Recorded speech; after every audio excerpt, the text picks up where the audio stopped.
This video begins with a circle, a simple circle, and that circle represents each and every one of us as we begin our journey through life.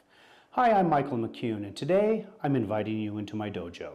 You're going to be part of our Young Warriors class, but let me assure you, what I'm sharing today with the class is equally important for adults, perhaps even more so, because all too often their circle is already filled with stuff that doesn't serve them well. Here at the dojo, we train 5 days per week, and each day we focus on something different. Today is Wednesday, and that means we begin with a little warrior philosophy, followed by a short session of Zen meditation. So please join us. It's a small class today, as it is their summer break and many are on vacation. Let's begin. Who can tell me what I just drew on the board? A circle. Very good. Who can tell me what's inside? Nothing. Absolutely. This is who we are. This is how we begin our journey in life. We begin as this empty circle.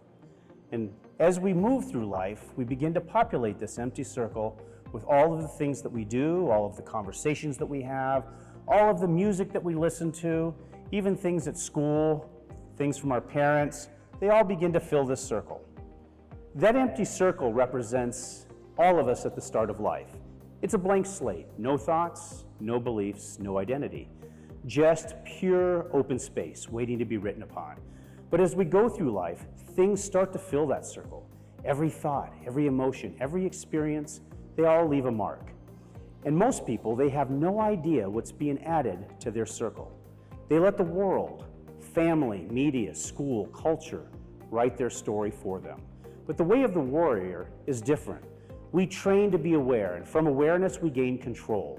We begin to choose what goes in our circle and what we allow others to put in. We become conscious of the beliefs planted there without our permission. And we ask, do these ideas reflect the person I truly wish to become? If the answer is no, we rewrite them. We erase them. We install new beliefs, new values, a new path. We recreate ourselves from the inside out. And for you, my young grasshoppers, you have a unique advantage. Your circle is mostly clean. That means you have more power than most to build your future on purpose, not by accident. Let me share a story that happened a few years ago while discussing this topic in class. A few of you were here at that time, so you'll likely remember. I was speaking about how important it is to like who you are. And a young girl raised her hand and said something I'll never forget. "Sensei, can I ask you a question?" I said, "Certainly." "Sensei, how can we know if we like who we are if we don't know who we are?" I stopped the class and I told everyone, that might be the greatest question ever asked here at the dojo, because that's exactly what we're doing here. We're learning who we are and creating our personal identity by consciously choosing the code we live by. We've chosen Bushido, the way of the warrior. And Bushido is more than a tradition. It's a code of honor built on timeless virtues that guide everything we do. Righteousness, do what's right even when it's hard. Courage, move forward in the face of fear. Benevolence, show kindness, especially when you hold power.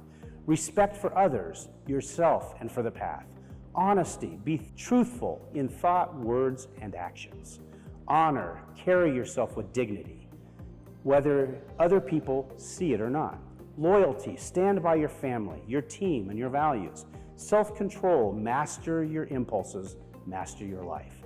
If you run every thought, every decision, every action through that code, you won't just like who you are, you'll love who you become. Welcome to the path, welcome to Bushido.